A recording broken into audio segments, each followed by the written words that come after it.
Curtis. Thank you so much for joining me and for joining us at Happy Place Festival.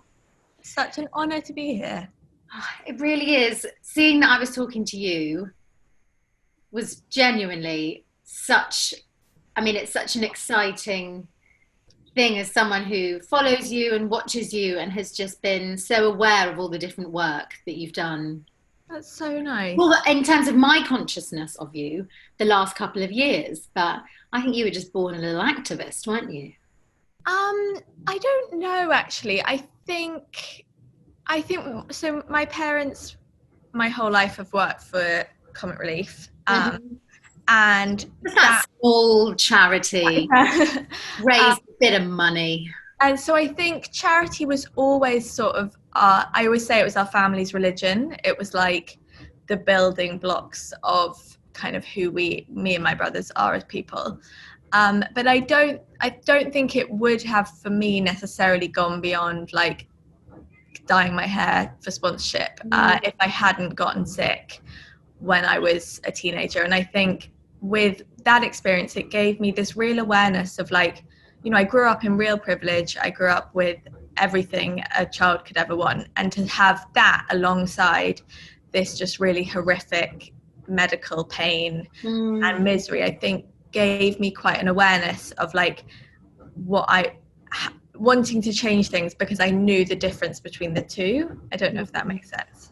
It does. It makes total sense. And so much of your work, you know, from reading up and getting to know you better from interviews and just what's kind of available to stalk online, you know, it's such a strange thing that something that was so painful and such an awful episode in your life has gone on to be a catalyst for so much good and friendship and learning. Because you founded the Pink Protest. Yes. A supportive community of activists, and you were able to change 2 UK laws, which is beyond a big coup. Like, that's a huge achievement. Well, it was us with lots of other people. I moved to New York when I was 19, and I started getting involved in a lot of activist groups out there. And when I moved back, I felt like I wasn't really seeing anything around me that was the same thing as those groups, because they were all very grassroots, very scrappy. They weren't these like organized NGOs or big charities. They were just like individual people who wanted to do something and came together to do it. And so that was really the idea behind Pink Protest, was that we would just be a group of women and some men who cared about things and could like put our strength and our energy to different issues and different campaigns. So the 2 laws that we changed were absolutely not just us. It was us sort of joining forces with these other activists and trying to offer support and colour and funny signs. But through wanting to make a difference, which I think that is the whole point of activism, which I think is, along with other kind of progressive words like feminism, I think it's still a word that hasn't totally settled. It's like people still go, activist, saying I'm an activist. Like, what exactly does it mean to you? I mean, so actually we made a video series at the Pink Protest called I Am an Activist, which was one of the first things we did, because our whole kind of founding principle was being an activist isn't being someone that like straps themselves to the, you know, gates of Buckingham Palace for a year. And I don't know why you do that, but it can be that person, but it can also just be someone who cares about making things a tiny bit better. And it could even be someone that like picks litter up off the streets. Or I've got a 7-year-old goddaughter, and she's very involved in environmental activism, and, you know, she goes to all the kids' protests, and every time you see a bug in the house, she picks it up and puts it outside. And I think that's kind of activism. Like, I think it's just doing what you can when you can to make our world a tiny bit of a better place.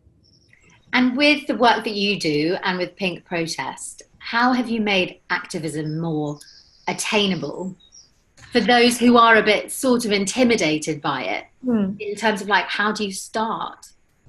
I mean, I think that's such a good question. And I think something I get very angry about is that I think our political systems are specifically designed to leave people out. You know, they overcomplicate things. They don't teach it in school, or at least I never really got taught the inner workings of politics in school. They keep it this very closed bubble so that normal people don't feel like they can have a say, or, you know, they feel like voting's the only way they can get into that. And so we really wanted to find a way to sort of explain to young girls especially what politics is, how their voice matters within that world. You know, I speak to so many young people who don't have the vote and are so sort of want to make huge changes but don't even have that right to vote. And so we wanted to bring it online because I think that is the way you make things easiest and most accessible. And we wanted to just make it clear and understandable and make people feel like they actually have a say in how our world works. Mm-hmm. For it not to feel so incredibly exclusive.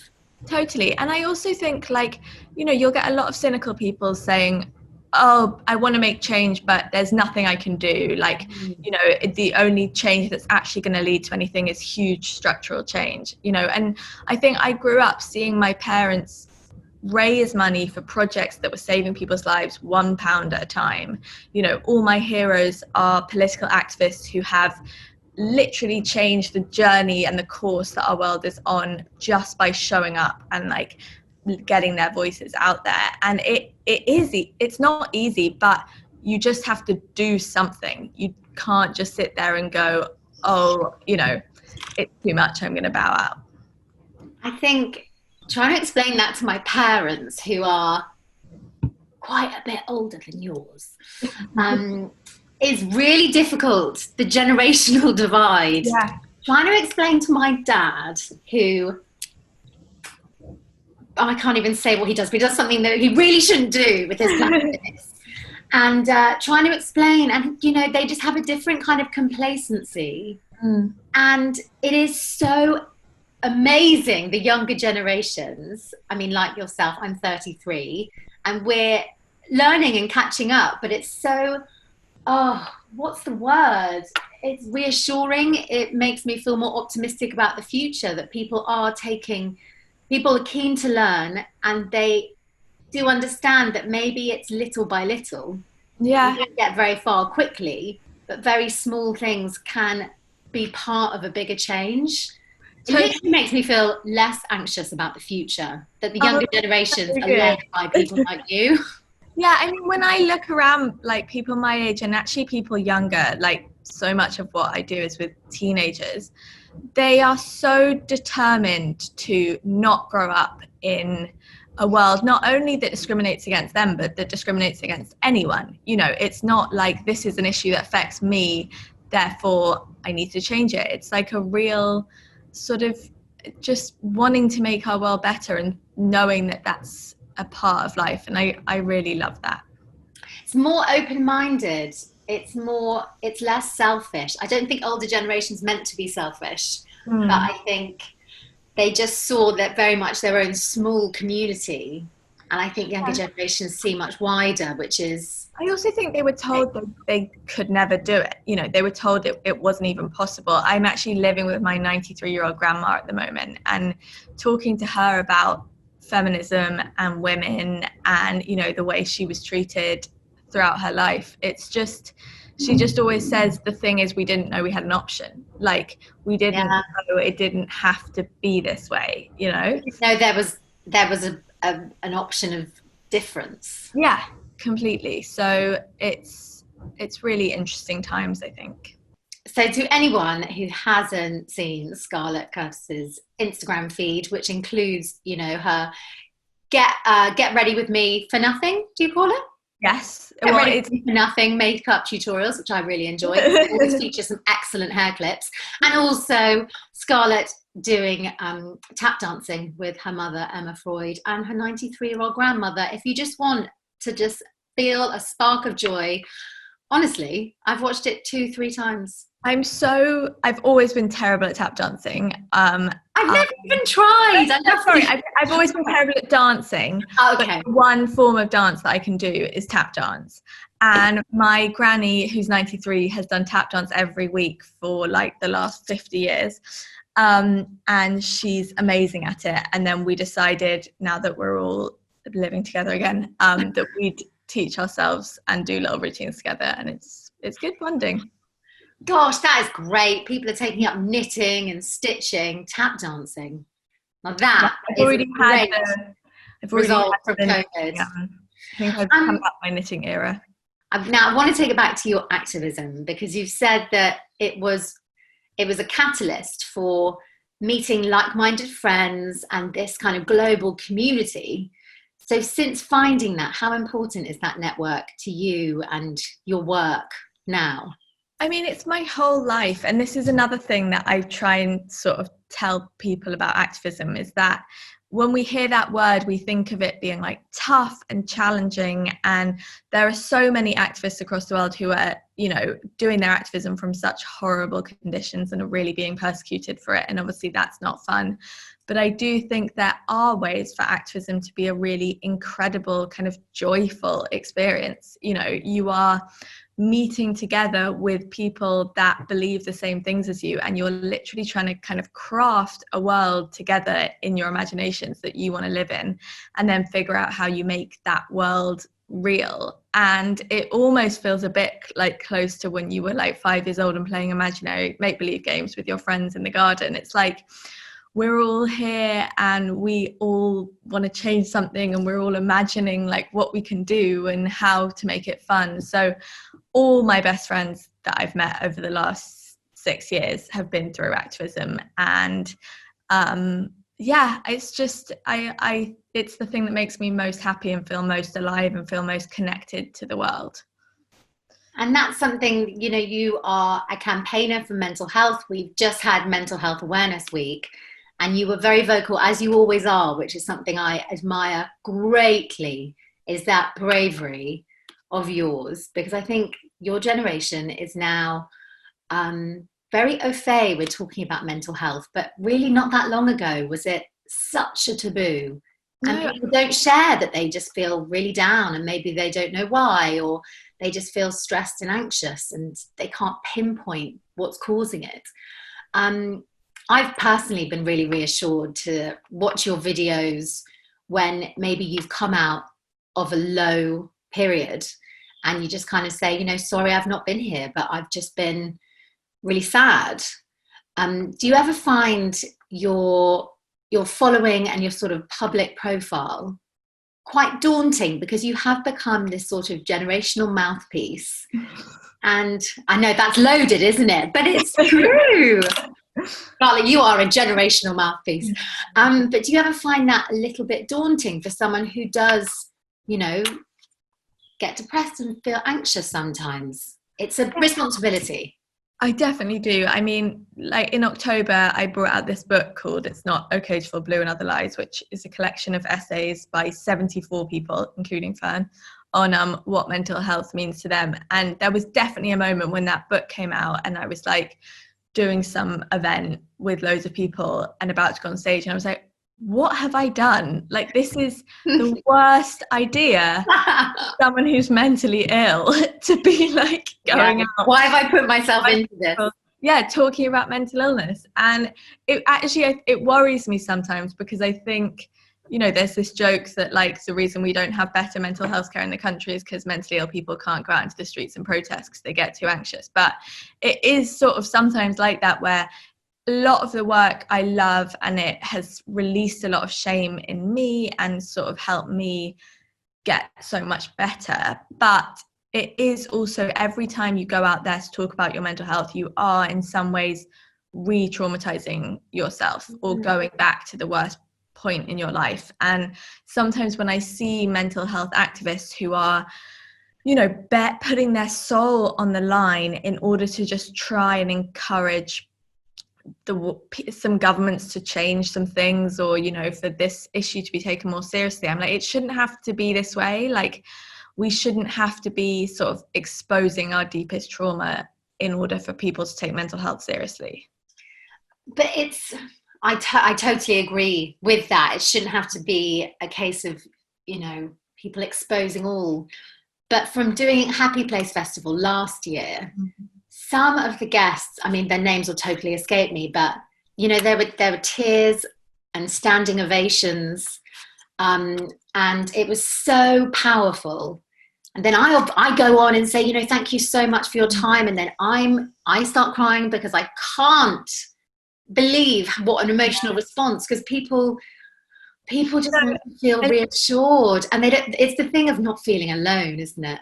Totally. And it's funny that you say, not that long ago things were so different, because I actually feel like when I first got really severely mentally sick, it wasn't in the conversation, it wasn't in the public dialogue. I truly thought I was the first depressed person in the world.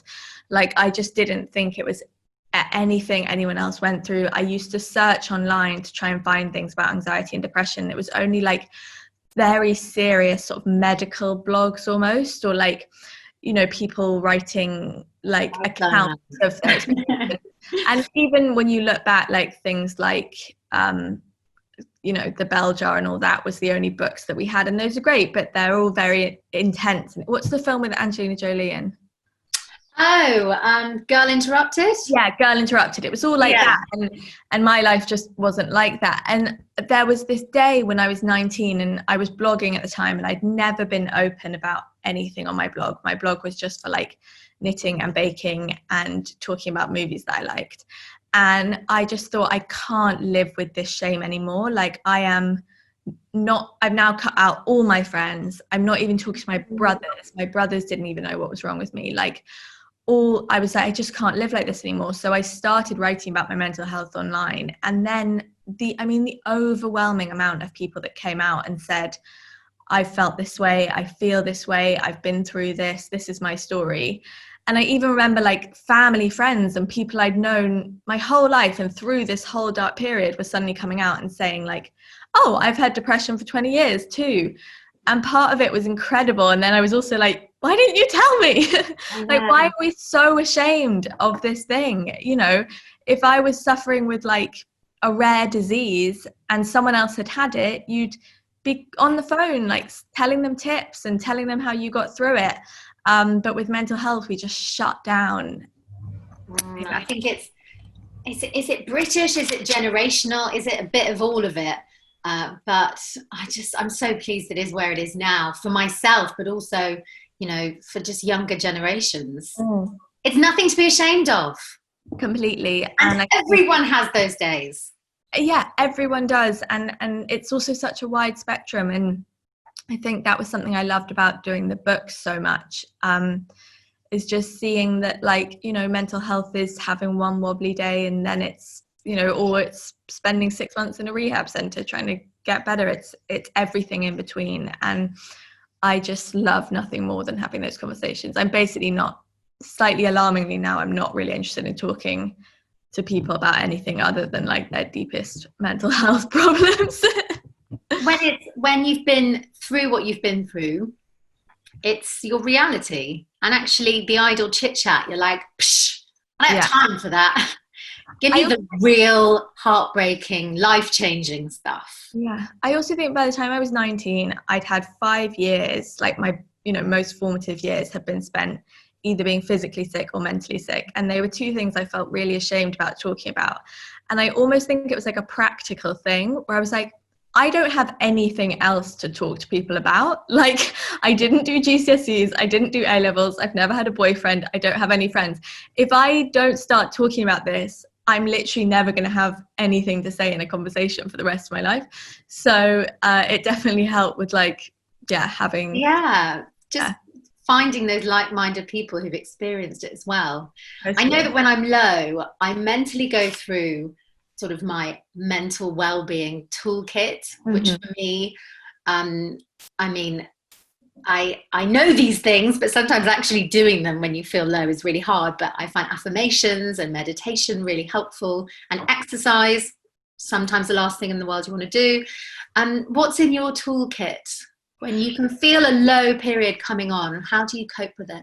It's really interesting you say that, because there was like a few years of my life where I was never out of a low period. Like I was just in that sort of absolute panic, depression all day, every day. And I obviously used to manically research like things that would make me feel better and what people's tips were.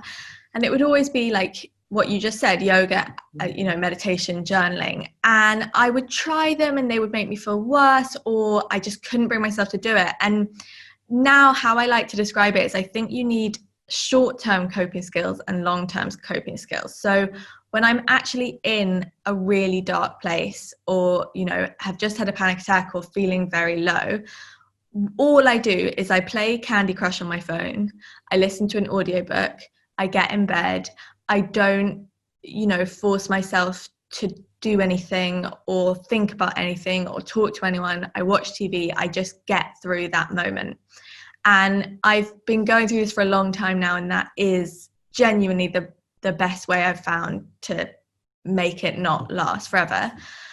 But then when I'm feeling better and I'm out of it, that's when I do the yoga. I do a lot of yoga. I'm very obsessed with yoga. I try and write things. I try and do gratitude lists, all of that stuff. But I think of those as the long-term things, so kind of the maintenance. Yeah. When you're feeling well, that keeps you kind of on the mental straight and narrow. Yes. Then you know where you go and what you do when you're in that darker place. Totally. Yeah. I mean, I also see a therapist. I've been on lots of different medications. I think sometimes we're at risk of like talking about mental health as if you can fix it yourself. And I definitely nowadays things like yoga and walking and eating right and all of that help me, but I wouldn't have got to this place if it wasn't for medication and therapy, because I needed those at the time. They can be a lifeline, and it is a case of trial and error. Yeah. Finding what works sometimes. It's such a simple idea, being kind to ourselves. It's so important, but it's just not always very easy. I know that I can get that kind of broken record of, just negative, discouraging, just sometimes awful thoughts just going round and round in my head. How do you, or have you learned how to keep those at bay? I think the biggest thing for me, and it's sort of a mindfulness-y thing, but is knowing that those thoughts aren't real and knowing that they're my mental illness. And it doesn't mean that they don't come. It doesn't mean that I don't think them, but instead of believing them and sort of buying into it, I just go like, that's the horrible part of my brain talking. I'm going to ignore it. I'm going to sort of check in and know that I'm maybe a bit low today. If I'm, looking in the mirror and being that horrible to myself, I'm going to do things that make me happy. And I've never been able to sort of stop them completely. I've never been able to get rid of them, but knowing they're not real has been like the biggest thing in the world for me. And also sharing them. Like even yesterday, I was feeling very down on myself. I had this thing that I was feeling very sad about. And I knew it was sort of a paranoia, but I just told my friend, and she immediately was like, that's not real, you're being silly. And I was like, oh, of course, and I'd been so right. Yeah, I'd have been stewing on it. Applying it to something, things that I feel and think. And when I have shared them with friends, they're just like, but Antonia, that's just not true. Totally. You're like, oh, you're right. I know.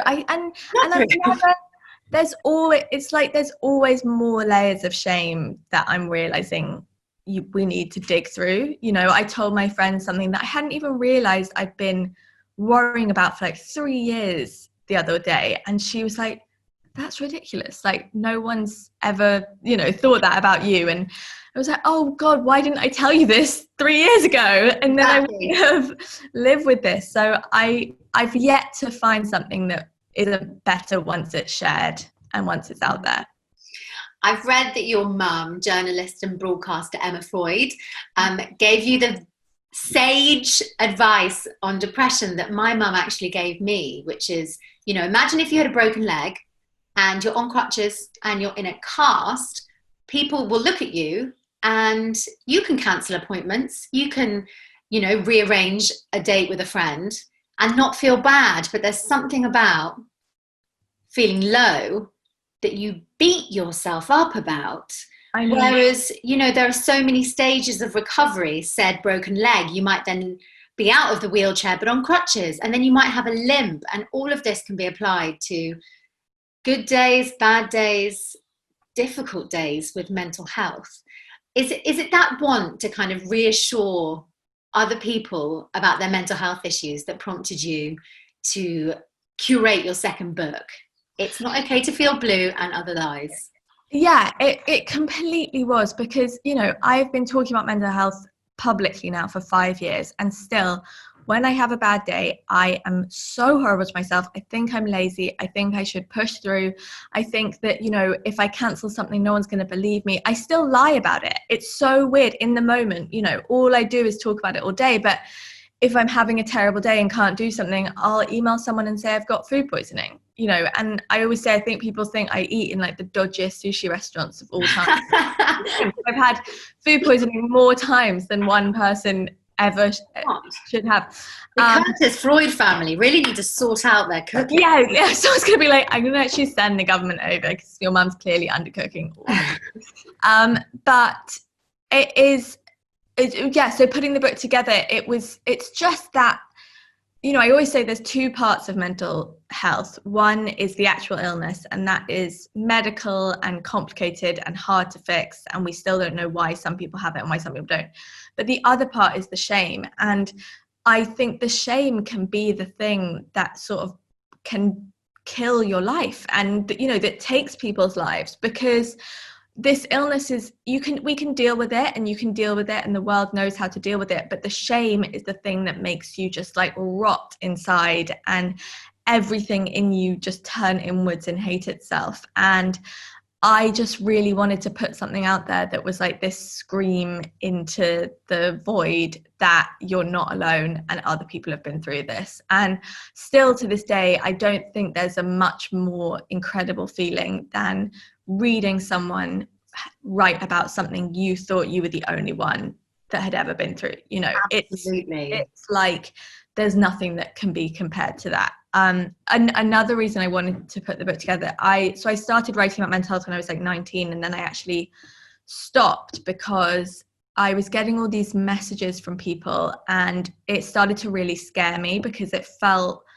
just quite irresponsible for this like 20-year-old girl to be, you know, talking about mental health, and then people were asking me for advice, and it was so scary. And I never really knew how I was going to get back on to it and what I was going to do. And then I met someone who worked for this charity, Shout, which is a 24/7 crisis text line. And as I sat down with her, I was like, okay, I can do the book now, because it felt like it's the most incredible resource. And it means, I hope, that if anyone follows me or reads the book and is in crisis, they have somewhere to turn and they have people to do that with. And I now volunteer on the service as well, so you might actually also still be messaging me like my DMs, but it's a really incredible resource.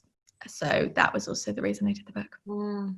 Well, that leads me into you know, you talk so candidly and eloquently about those low days, which on one occasion you considered suicide. Looking back at this low time, you've mentioned Shout. How did you save yourself? So I think one of the reasons I'm so passionate about Shout is I called a suicide hotline when I was 19, which I think did really help in that moment. And I also think just knowing that it was there really helped, because I think it made me know that like other people had been through this and I could get through it maybe. But I also just asked for help. And I had never really done that before. Like, I'd always been good at talking about things retrospectively, but in the moment of going through something tough, I never talked to anyone. Like, I'm never the person to, you know, call someone when I'm crying, or it's like I get through that stuff alone and then I talk about it. And I got so low then that I did end up calling my best friend, and he helped me find a therapist and get through that night. And the next day I was in therapy, and then things just did really slowly get better. And it's really funny because I've written about this before, but people talk about rock bottom, and I was always like expecting my rock bottom to come, and every time another sort of dark thing happened, I was like, this must be it, rock bottom, I'm going to be better now. And looking back, I think the night that I tried to take my own life was my rock bottom, but it took a really long time after that for things to get better, you know, and they're still not completely better. I still have bad days, I still, you know, go through it, but that was definitely a turning point of things starting to heal very, very slowly. You're incredibly brave. You really are. I mean, I think talking about it helps me more than it helps anyone else. It's like it helps other people so greatly. And I think you're aware of it, but I don't think you know the scope of how far and wide, even an interview like this, you know, someone watching this might feel encouraged to do something if they're feeling low. And that was actually going to be a question, is what would your advice be to someone who's watching and is feeling anxious, lonely, depressed? What would you say is, you know, an immediate action they could do?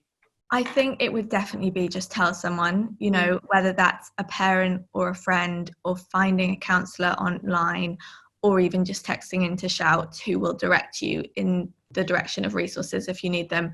But, you know, mental illness is very clever, and it tells you a lot of really horrible things. And I think one of the things it most commonly tells you is that if you tell people what you're going through, or if you ask for help, they're going to shut you down, or they're going to reject you, or they're going to make you feel embarrassed, or, you know, and I've had all those thoughts. I've thought, if I reach out for help, it's going to be wasting this person's time, or they're going to be annoyed by me, or they're going to think, they're going to not believe me. But every single time I've done it, and every single time I've talked to someone else who's asked for help, it's worked. And people want to help you, and they want to, you know, they love you, and they want to make you get out of this horrible place. You just need to give them that tiny way in to help you.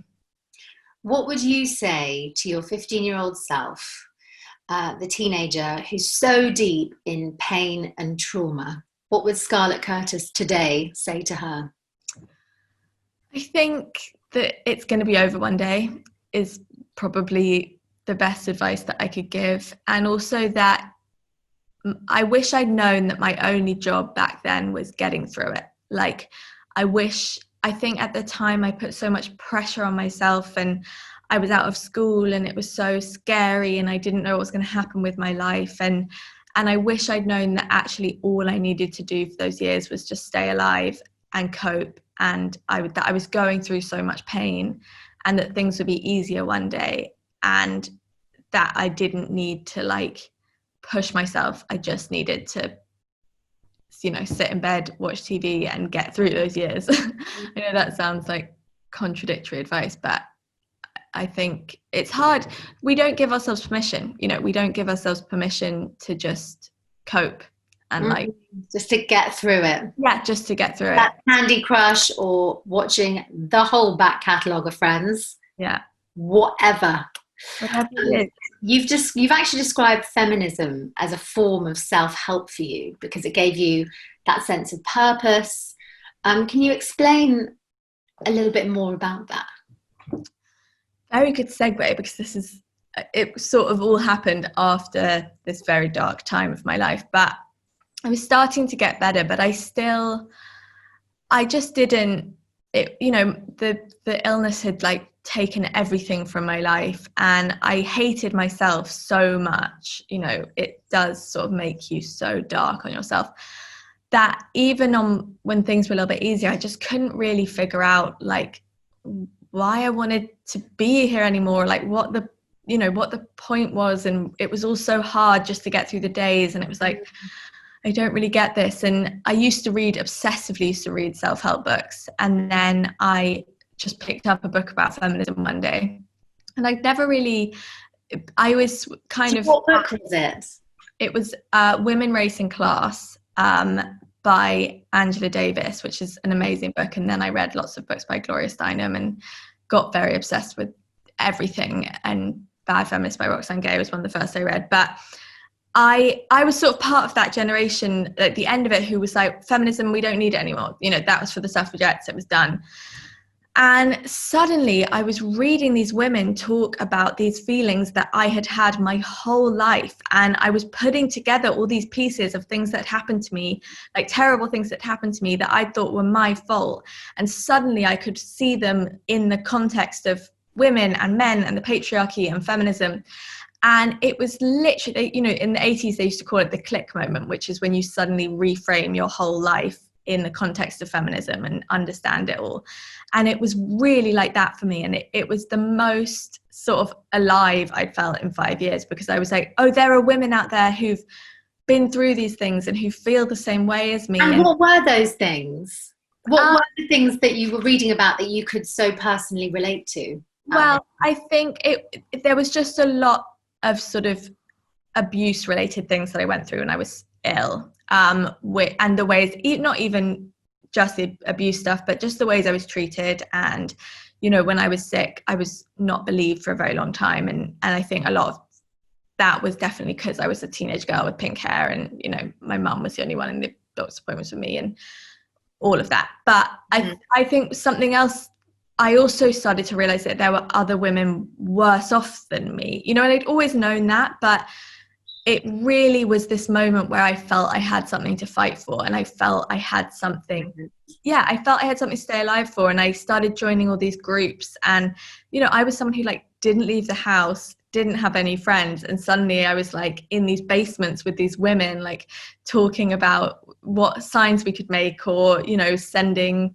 tents to Native Americans to give them, you know, shelter. And I was going on marches and protests, having not been in a crowd in like 6 years. And I was just doing all this stuff because it felt more important than me. And I think, that it was just, and to this day, like, feminism has done more for me than a lot of therapy or a lot of meditation. I'm bad at meditation. To work on a bigger cause. Yeah. And find your purpose. That's so, I've never heard anyone say that as a tonic. Can I say a tonic for mental health? You know, to find something and to work hard at it and think beyond yourself, because it can feel so navel gazing. And even if you're aware of the navel gazing, it doesn't help you. Yeah, no, it doesn't. You're trying to look further. I mean, it doesn't mean to say that it was like, I knew that there were other things in the world other than me, but it was such an effort to get through every day that I had to think about myself. You know, when you're in that much pain, you're just constantly having to like think about your brain, think about your life, think about how you're feeling. And it was just so incredible to be out of that and be in the world. And I do think there is so much that we can get individually from charity and activism and anything. And we often talk about like people that do those things as like angels or giving service, and it's like, actually it's the most sort of fulfilling, incredible thing to do. If you were to give someone advice now as they're watching this on how to get into more philanthropic work and activism, what kind of one thing would you say if they feel, because there's so many huge issues that you maybe feel so overwhelmed by that you don't know where to start, what one thing would you advise? I would say try and pinpoint it down to one thing that you really care about. And I often think it helps if it's something that either you have a personal connection to, or if maybe it's an issue in your local community or in your town or your city or even your university or school, something that you care about. And then also try and find another group that you can join. Like, I think sometimes we feel we all have to be like Gloria Steinem out there on our own, you know, doing all this stuff. But actually, there are thousands and thousands of charities and activism groups and community groups and petition groups out there that are desperate for support and desperate for help. So try and find a group that you care about that is near you, or that you feel you can have some kind of link to, and then just message them or send them an email and see if they need help, because I can almost guarantee you, having worked at a lot of charities, that all charities are desperate for people to help. As simple as find something that you are interested and passionate about and just DM. Yeah. Now, I would just quickly, because I could sit and just gas bag and make another cup of tea all afternoon. But I wanted to ask, social media. Yes. Navigating social media with mental health is a labyrinth. Who and what are your favourite feel-good, positive accounts on social media to follow? That is a very good question. There's so many. I mean, I literally follow like thousands and thousands of people because I'm a huge fan of social media. The ones that spring to mind, two of my friends that we run the Pink Process together are Honey, who's Honey Kinney on Instagram, and Alice Skinner, this is Alice Skinner on Instagram. And Alice is an incredible feminist artist and illustrator. And I follow a lot of art, and I think that always just makes me feel happy and calm. And then Honey posts some incredible mental health things. But I don't know, I think just follow the things that make you happy, and that make you, I follow the hashtag miniature, because I'm very obsessed with tiny things and tiny objects. And that is the best decision I've ever made, because every day I get just these amazing people that hashtag miniature.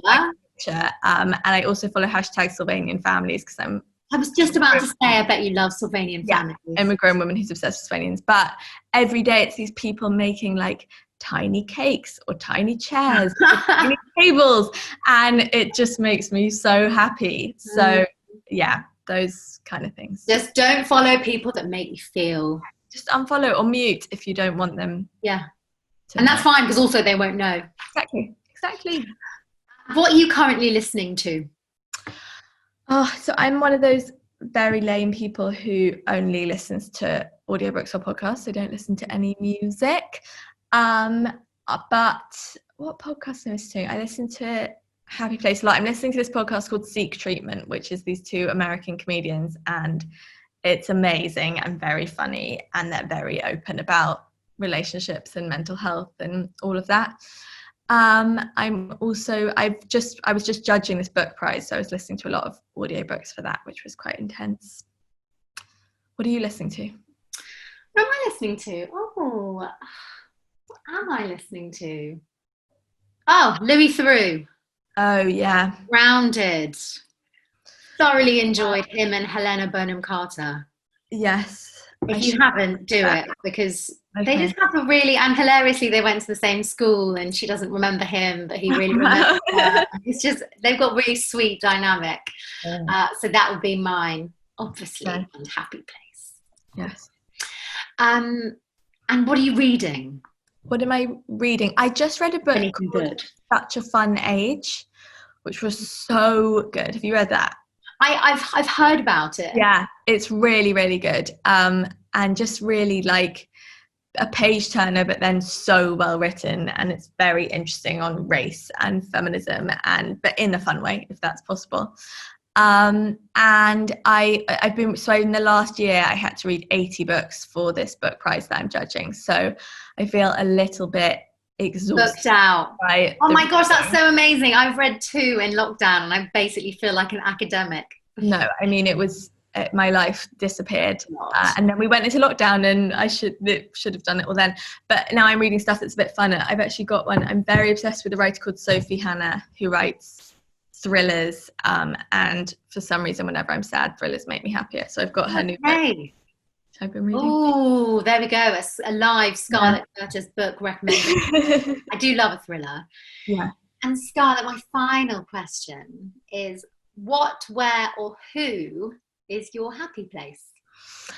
That is such a good question. I think what, where or who? I think what makes me think about it now is it's my best friend. Like, I didn't have friends for so long, and I never really thought I'd have proper friends, and I've just got these incredible friends now, and obviously I haven't been with them for a while and I miss them a lot, but the idea that I've got amazing people in my life that make me feel seen and heard and happy is my absolute happy place. And then I'd also say my brothers. I've got 4 younger brothers, and they are the light of my life, and they are so joyful, and they make fun of my mental health, and they, you know, make fun of me, and they think I'm silly and too emotional, and it always just makes me feel grounded and happy. Oh, that is such a brilliant answer. Scarlett, thank you so much for kind of popping round for tea. I know, we have to actually do this. I know we will. But thank you. Just keep, I know this sounds a bit trite, but just keep doing what you're doing, because you bring so much wisdom, support and joy to people following you and reading your books. And yeah, just keep being Scarlett Curtis. Thank you so much. That's very kind and lovely. This has been a joy. This has been my happy place. If you like that video, there are loads more talks, classes and exclusive videos from the Happy Place Virtual Festival. So don't forget to subscribe on YouTube. Do follow us on Instagram for constant updates, and enjoy.